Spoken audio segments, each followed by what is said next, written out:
It's 7:30, but good evening. It's great to have everyone with us here at B'nai Yeshurun and everyone who's joining from home on Zoom.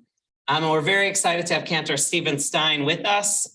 Cantor Stein is the executive director of the Cantor's Assembly, I think officially for a few more weeks, but has served for many years as the executive director of the Cantor's Assembly as a national body, international body of cantors within the conservative movement.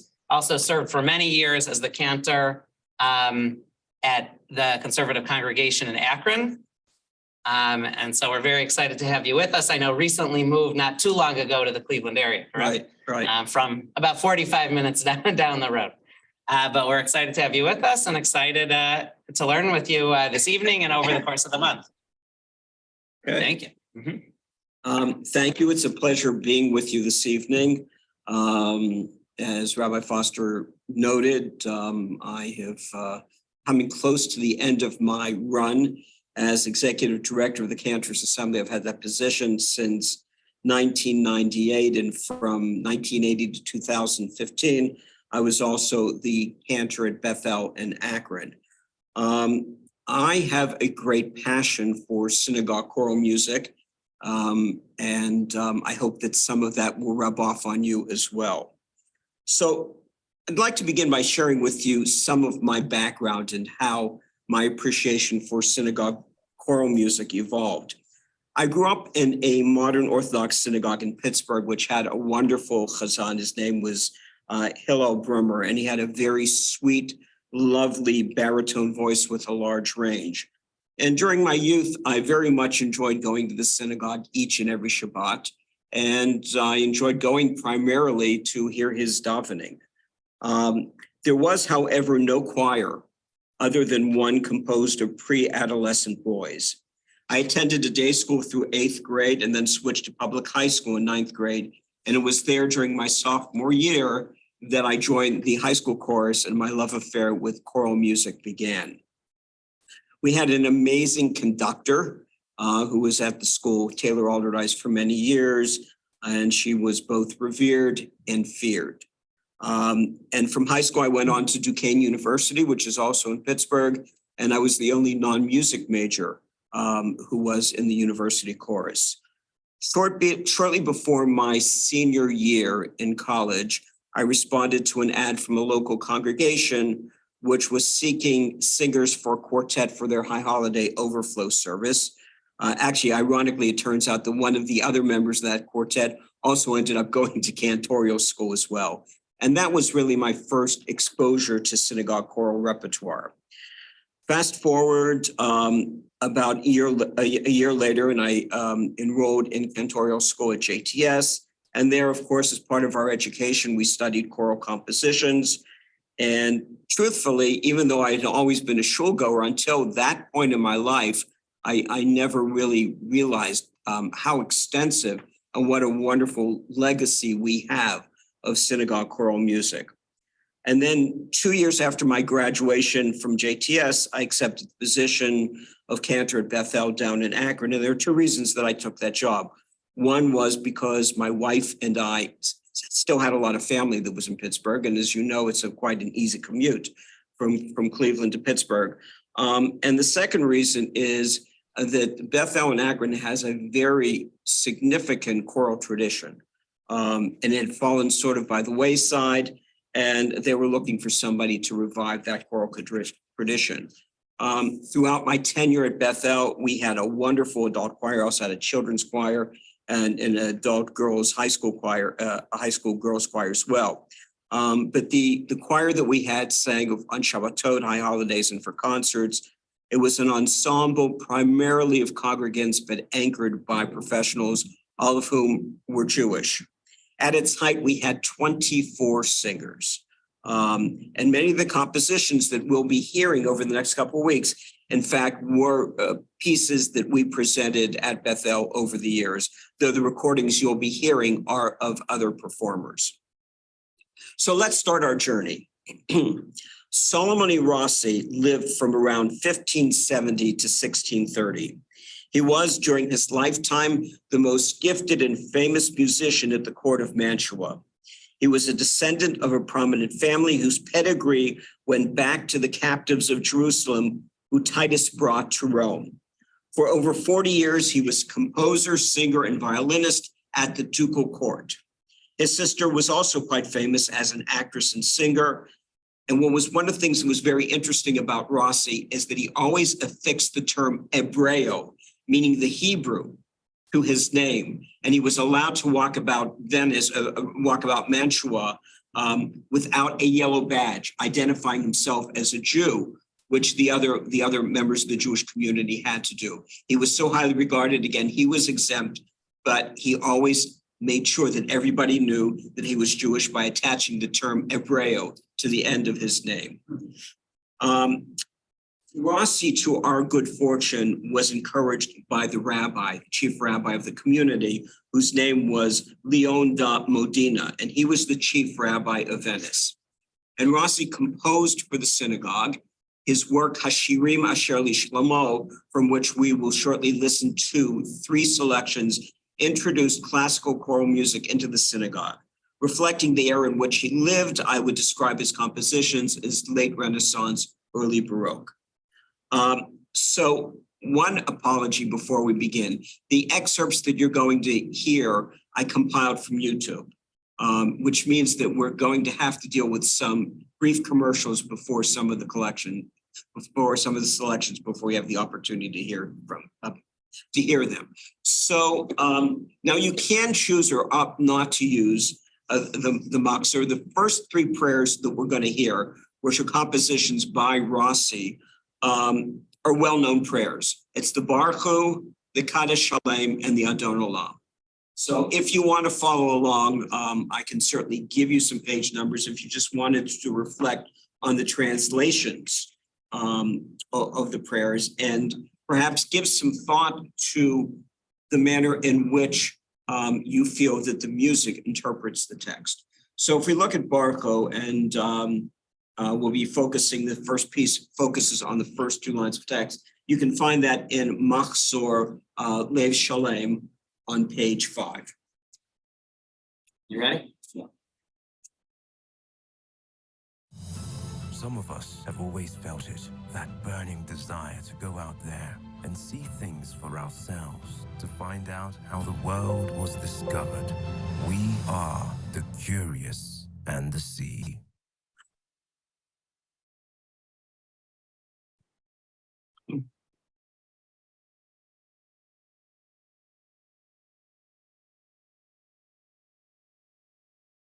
So let's pause it for just 1 second here. So you notice that the group that's performing this piece is from University of Southern California, so that there has been interest in Rossi's music outside of the Jewish community. Okay. On Zoom, you're able to hear? Were you able to hear the commercial? Yeah, I heard the commercial and then I didn't hear the music. Okay, well, it hasn't started yet. If the commercial, Okay. Okay.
We do it one more time because the sound was just so light at the beginning. So let's listen one more time.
Any thoughts, any comments?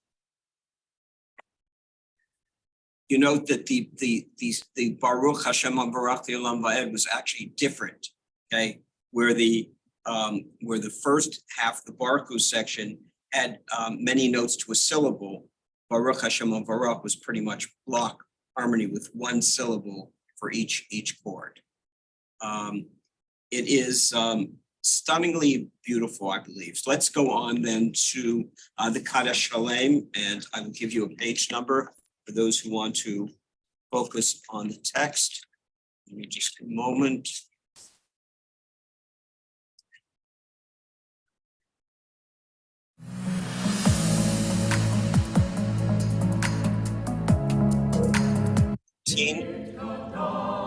Page 19. Ready?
Thoughts, comments?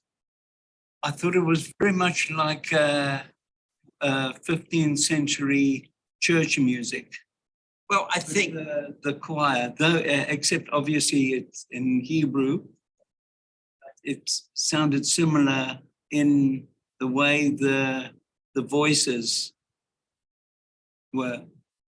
you know, Jews never lived in a vacuum. So I think that that's true of the choral music that we're going to listen to. And except for the fact that, you know, some synagogue music is modal, we're always, you know, our music is going to sound, we're going to be influenced by others and others are going to be influenced by us. You know, I think that that's just generally true. I think, you know, I think it's always been true. As I said, Jews never lived on an island. You know, they were never, you know, apart from the rest of the society. And so the music that Jews have written has been always been influenced by the music and that surrounded them. I think somebody. Yeah. Is there a difference between a choral, a choral, a choir? I'm sorry. Chorus? Chorus Are and there choir. differences? Chorus and choir. The terms are synonymous.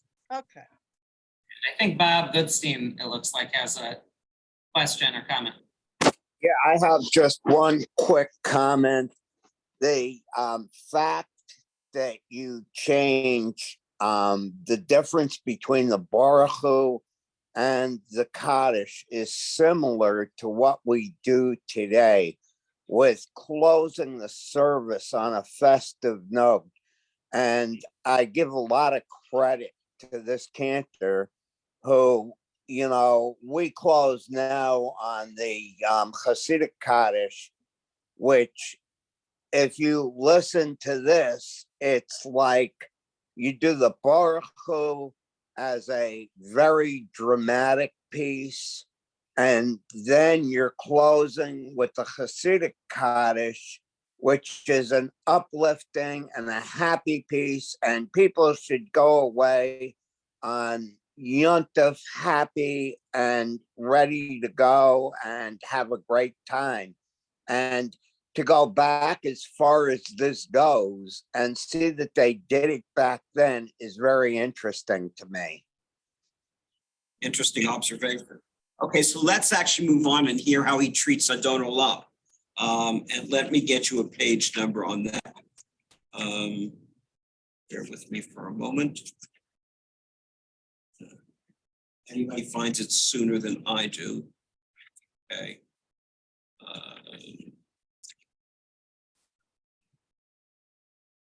Okay.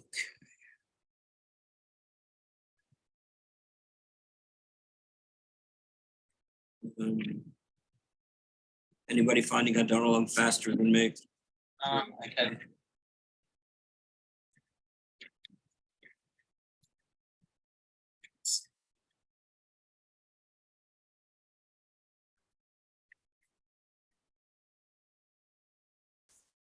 Getting close. Okay, 175. I win. 175. All right.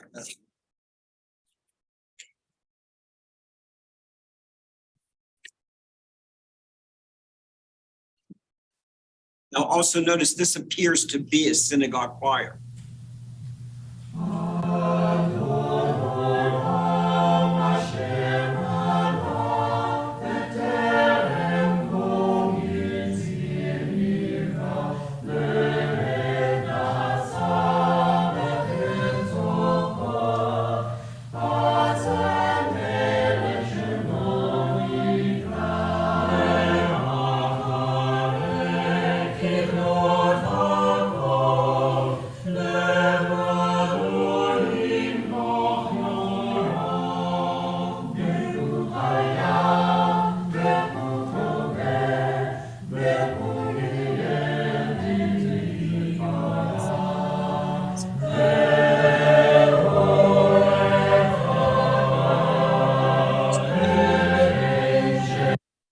Just cut the volume back a little bit.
what appears to be a synagogue choir. I think they really handled this piece quite well. Thoughts? Let's see, is Tybal have a? Thoughts are, It's not a thought so much on the music, but just a fun fact for those of us that love synagogues. That synagogue in Burlington a few years ago discovered a very important mural underneath. I think it was painted over and it's being restored. If anybody finds that interesting, they were Jewish artisans that came over at a certain point in time and did both arcs and other things. And they did this mural in Burlington. Very nice. Okay. the music is absolutely beautiful and I love listening to it, without a doubt. The question is, how does it fit in going to synagogue and praying and being inspired and being participatory in the praying, or being observatory, so sort of observing instead of maybe participating? But maybe you're participating in the sound and the thing, but do you also then participate in the davening as well personally? And when do you sing? When does the cantor sing? And what's the relationship to the choir? And how do you balance it out so you come out with a great feeling for all of it? That is I think the $1 million challenge for every cantor. And that is, you're absolutely correct. And achieving a balance is, I think, is what we strive for. I personally think that the service needs to have a balance. I think there's no question congregational participation is an integral and essential part of the service, but it shouldn't be all of the service. I think one can be inspired also by sitting back and listening, whether it's to the chazan, whether it's to the choir. But you're right, we need to achieve the balance, and that's always, that's always a struggle. One of the issues that I have that, and one of my pet peeves is that you hear all sorts of melodies that are scribed, sung to Adon today, because it's easy to put melody, the way the text flows, it's easy to put lots of different kinds of melodies into it. And I also agree that we want people to leave the synagogue feeling uplifted. But it could be that maybe we need something else after Adon Olam. And here's the reason. If you take a look at the text, it's a very compelling text, and it doesn't lend itself to happy, clappy melodies. And if you just, again, it's easy to do if you don't really know what the words mean, but just take a look at the last 4 lines of Adon Olam.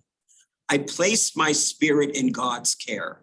My body too can feel, well, this is not an exact translation, it's an approximate translation. I place my spirit in God's care when my body too can feel God near. When I sleep as when I awake, God is with me. I have no fear. And if you take a look at the entire prayer, it is a very gripping text. And then, when people just take all sorts of different kinds of melodies and sing them to this text, speaking for myself, it doesn't sit well with me. So I tend to like melodies that I think are more, perhaps a little bit not so happy clappy. And then maybe we can do something else. So we could sing Adon Olam and then maybe go Shabbat Shalom, Shabbat, find something else. But the idea of, if you understand the text, of taking all sorts of different kinds of melodies, some from left field, some from the pop world, it just, again, I'm speaking for myself. It doesn't resonate, well with me. So, One reason we do them fast is because we want to get out of there and get to the Kiddush already. That is the problem. That is another topic for practicality. By that time, we want to stay awake also.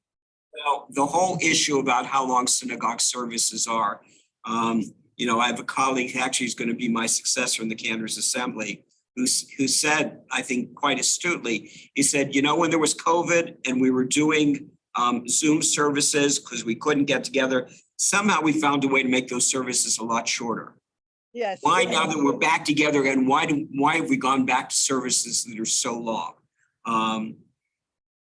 You know, I remember my father, all the Shalom used to say on the high holiday, why are we saying the same prayer over and over and over again?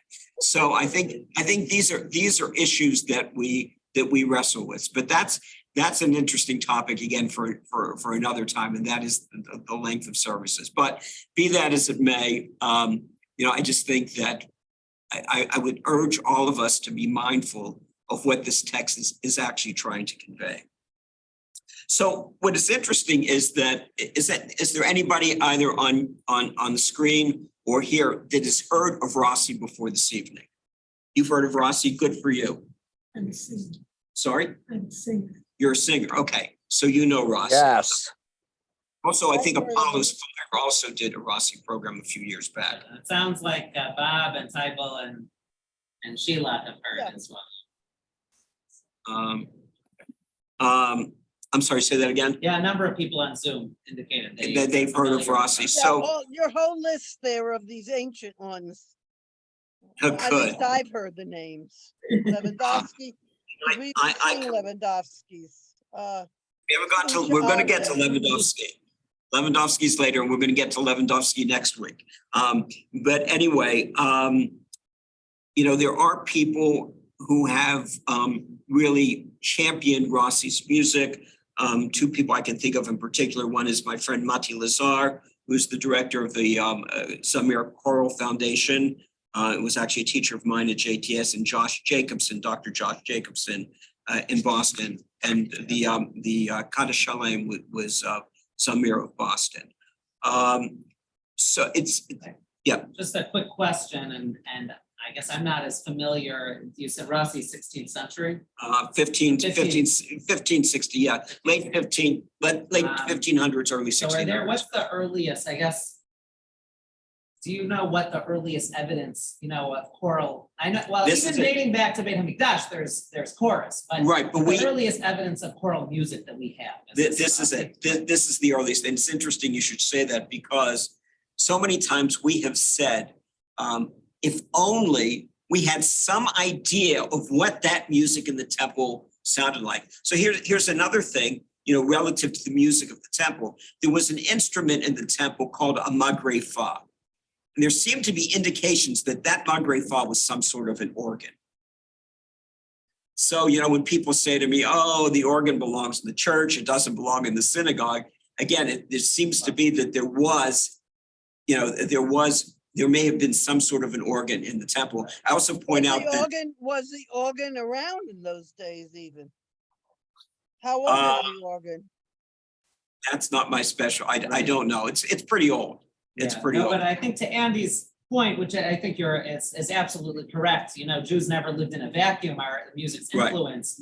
There's also something to be said that choral music, you know, is an ancient Jewish, you know, Right, the we Levites. know about the choral music or chorus choir in the temple, which long predates Christianity, period. So to some degree, it's not a long enough history to see the music, I guess, of what choral music might have looked like, you know, thousands of years ago, but it's possible that the Jewish tradition also impacted later, you know, religious traditions around the world as well. Yeah, if you go back and look, I mean, there were, as Rabbi Foster notes, there were choirs in the temple comprised of Levites, and there are rules about how old you have to be before the men could sing in the choir, and the age at which they had to stop singing in the choir.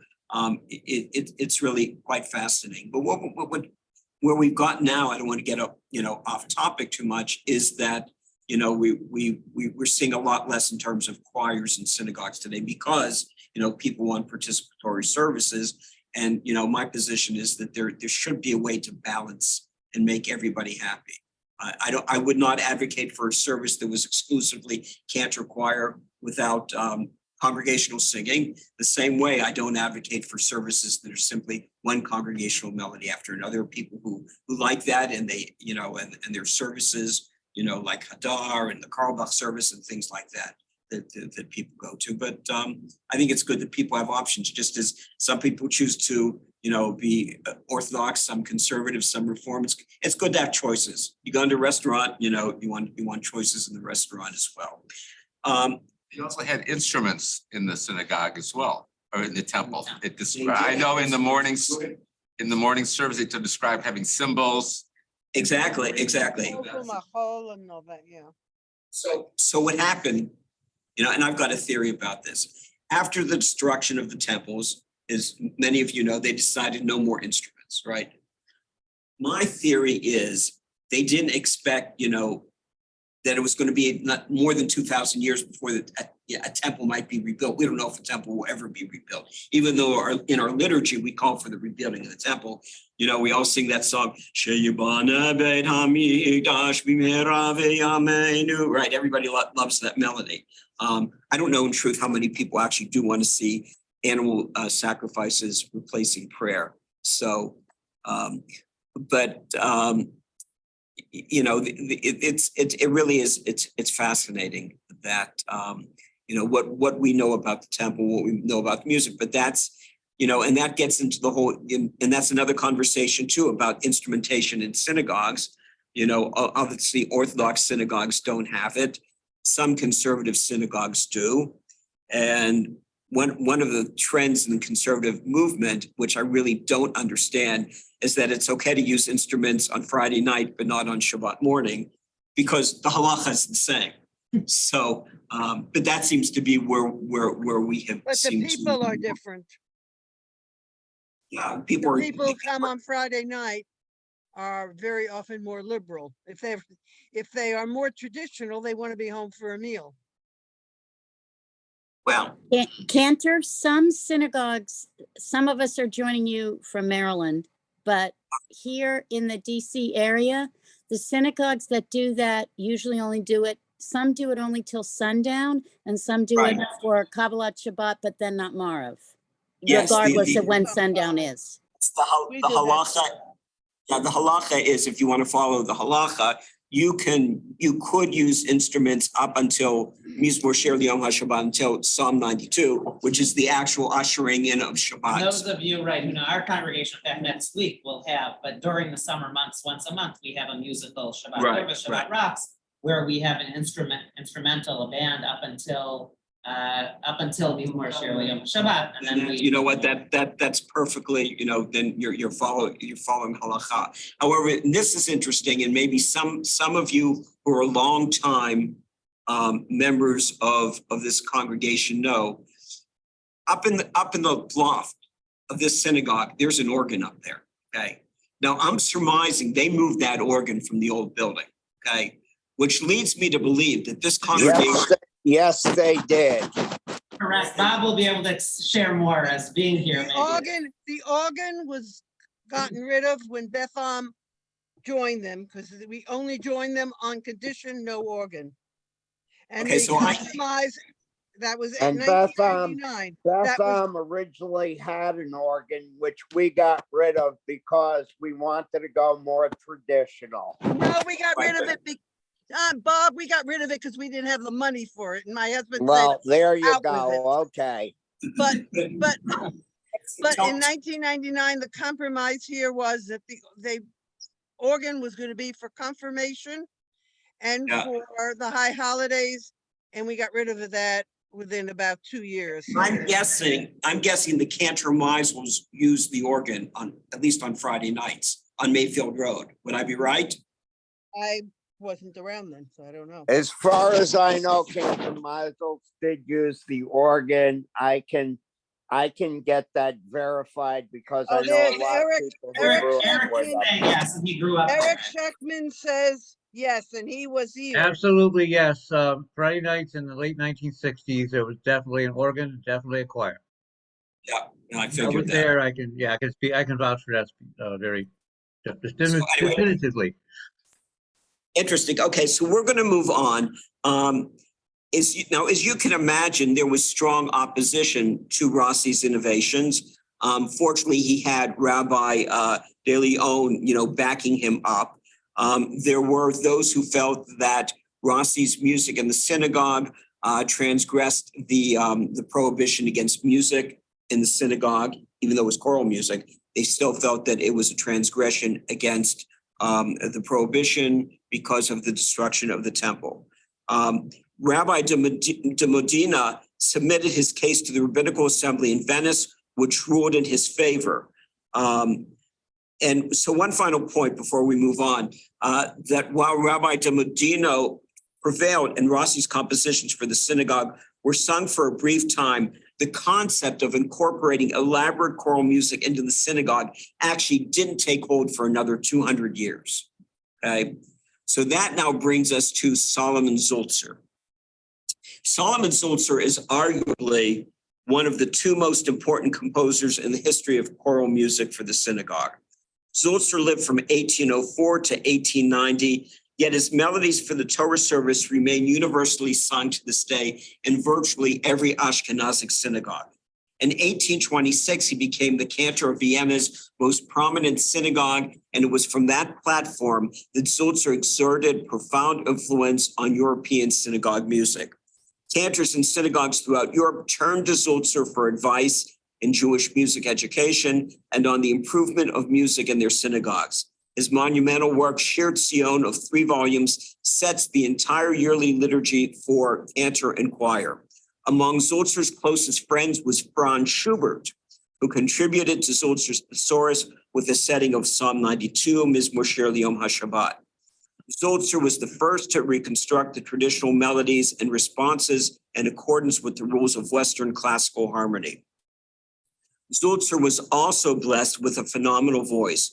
Jews and non-Jews alike flocked to the synagogue to hear him. Listen to what Franz Liszt wrote about Zulzer.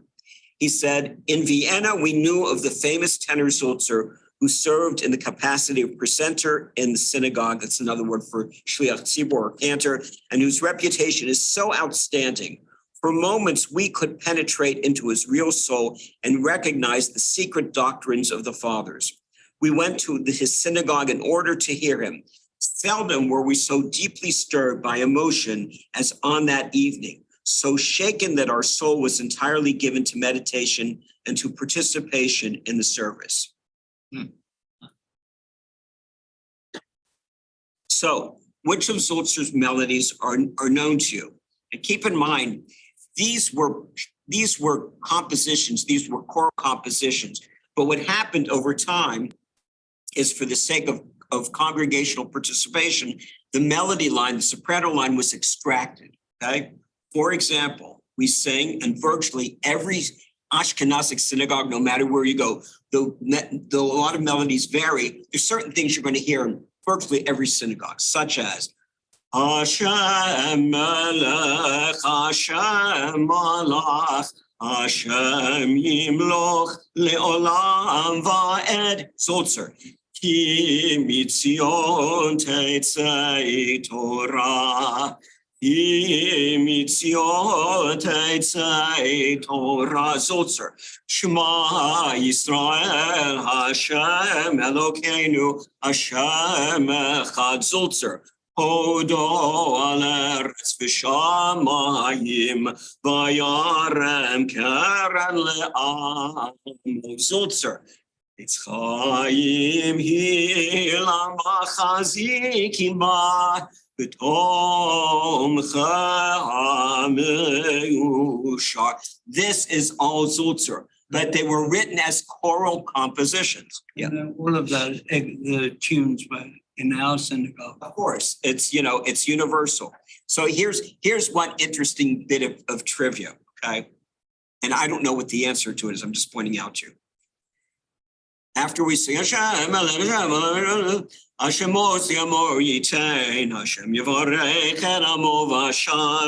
then in virtually every synagogue, Av harachamim hetiv avirtzoncha, right? Et Zion. That's not Zulzer. That was written by a composer named Dunayevsky, and it's also a choral composition. Now, how, with everything else being Zulzer, this one melody worked its way in, I have absolutely no idea. Did So, anybody ever, I have always heard those same melodies, Sulzer's melodies. Has anyone ever tried to do something different? they've tried probably, but not succeeded. These are, it's interesting. These melodies are so ingrained. I wouldn't want to be a cantor who tries to change those melodies. So,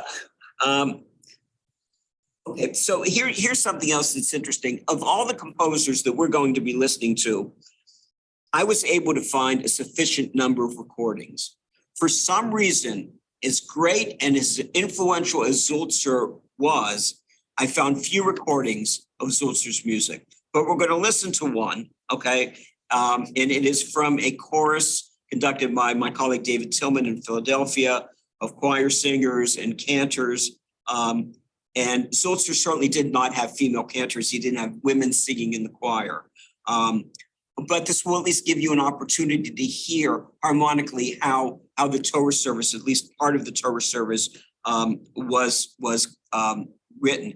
The other thing that's interesting, and I did some research on this, in Sulzer's music, there are organ parts. Sulzer did not, I'm told, use the organ, but I understand that later in his life, he became a proponent of the organ.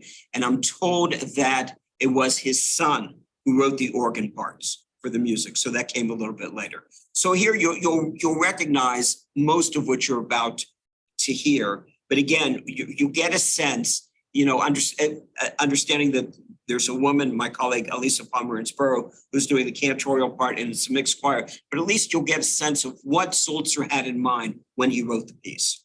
Okay. Yeah.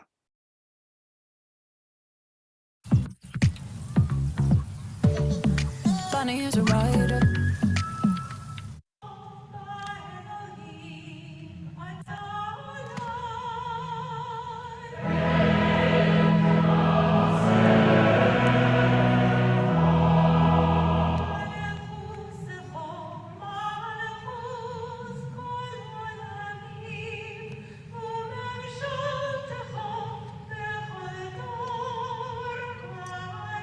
Now note how majestic it sounds. Look at the text.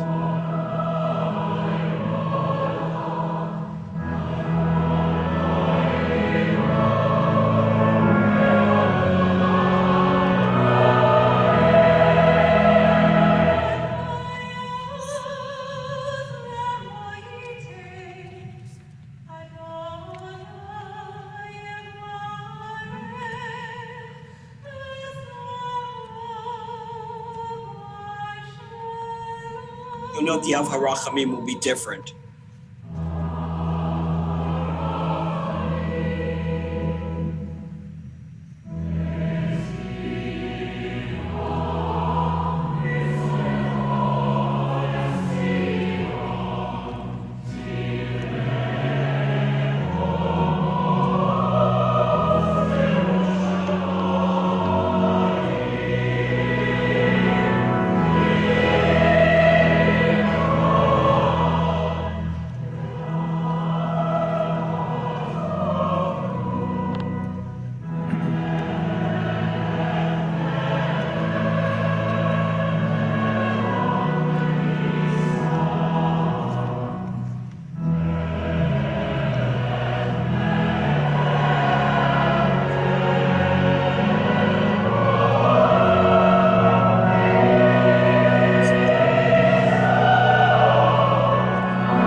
So the first word that comes to my mind when I hear this is majestic.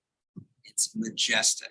So you get a sense now of what Sulzer had in mind. These melodies that we sing, as congregational melodies, it's not what Sulzer had in mind was this, and this is what he hoped the synagogue would sound like. Is this being done in an actual service, or is this part of a concert right now? No, what you're hearing is for a concert. That's not part of the service. Though, but I am told that, if you go to Sulzer's synagogue in Vienna, that they still present services like this. So. Cantor, why were some of the people in the choir, like in the front and in the back, sitting while everybody else was singing? Do you know?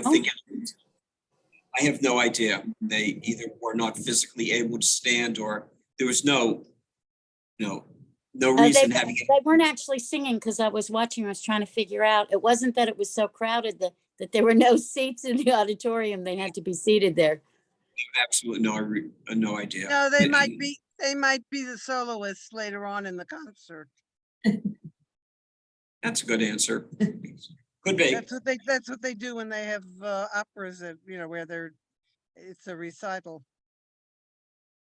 Okay, so we are starting to wind down I don't want to start the next composer because we'll never get through it and keep our time constraints. We'll next week we will listen to Samuel Naunborg and Louis Lewandowski, who is, as I noted earlier, the two most prominent composers of synagogue choral music were Sulzer and Lewandowski. And they wrote some fantastic music, and really we have a wonderful legacy of choral music that unfortunately many people don't know about. And I began my presentation by giving myself as an example of somebody who grew up being a shul goer, but going to shul every week, but never even knew that this music existed. I think if you probably grew up in a conservative synagogue in the 50s and 60s and 70s, perhaps without the organ, this is what you heard. You absolutely heard, especially Friday nights. This was the sound of the late Friday night services in conservative synagogues and in Reform congregations as well. I see somebody's got a hand up. Yeah, Tybal. A question and then just something little. By chance, obviously there's so many to do, but I just wanted to know, in a later week, will you be doing Max Janowski? Yes. Oh, good. I love Max Janowski. That's one. And the other, I just wanted to say, I'm a Pittsburgh native and I was named at Pola Tzedek. Where I grew up. I know. I thought that I would just tell you that. So I'm from the South Hills. That's later. My shul was in the South Hills, but when I was born, my parents hadn't yet founded their shul. But at Beth Shalom, up the street from Pola Tzedek, was a large, prominent conservative synagogue where Moshe Taube, my mentor, was the cantor for a number of years. And before him was Jack Barkin, who was another great, they always had great cantors there. Yes, Beth Shalom is where my brother's bar mitzvah party was. My Friday night bus mitzvah dinner could be at our tiny shul in Pleasant Hills, but when it came to a boys bar mitzvah in the 1960s, in that vintage 70s, I guess, you needed a Beth Shalom. That was the monumental conservative congregation of Pittsburgh. So, any other questions, thoughts? But yes, Janowski is one of the composers we are certainly going to cover. May get to Janowski. I don't know if we'll get to Janowski next week. If not next week, then by the third session. We'll have Janowski, we'll have Helfman. We will get to the contemporary composers as well. People like Mayor Finkelstein, we'll be listening to his music. Charles Davidson, Gerald Cohen. So lots of good stuff. Lots of good stuff. Okay. Actually, please. And may I add something else? This is not someone you would know because she wound up reformed, but my parents helped found a tiny 40 family shul, where if people know Lee Jackson, he grew up at that shul. Anyway, he's a B'nai Yeshurun member. And there was only one voice growing up, and her name was Ida Ray Hirsch. When she married, she changed her name to Ida Ray Kahana, became Reform affiliated, I think in part because the age. She was the first female cantor of Central Synagogue. Anyway, so some of what I'm hearing in Ida Ray Hirsch's voice. Interesting. Yes, Ida Ray is very highly regarded and respected in the Cantor.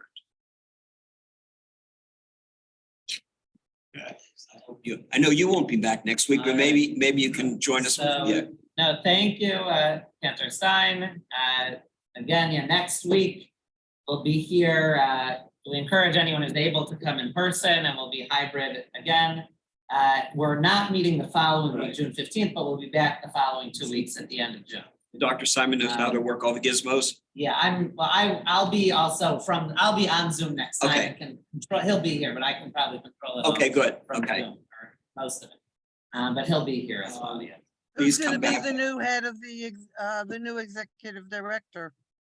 I'm sorry, who's Who's gonna be who's replacing you? a colleague named Matt Axelrod, who's in Scotch Plains, New Jersey. I think he's going to be absolutely wonderful. I'm delighted by his selection, and I'm looking forward to turning the keys over to him. I've been doing this since 1998. I just turned 70. It's time. It's time. So anyway, but we're gonna please, come back next week. Tell your friends. I've got some really, really special things in store. Some really magnificent recordings, and some unique things as well. Especially we'll get into Naumburg and Lewandowski next week. Thank It's you really for easy. having Elisa Pomerantz-Borough on, because I know her parents. I've been invited to her wedding. We've invited to a lot of her simchas. We never could go, but she does have Lisa's- a beautiful. She really, the way she expresses herself is really. Lisa is one of my dearest friends. I'll just tell you one quick story about Elisa. She went into a very traditional congregation and turned them around. She's been in Cherry Hill now for a number of years, and she's got a lifetime contract. But, it's a credit to her that she went into a traditional congregation, and won them over. Her father has a good voice too. He is. And she has sister Raquel too. So Yeah. it's a very musical family. And two brothers. All right. As they said in French, sei gesund. Great. Thank you, Yasha.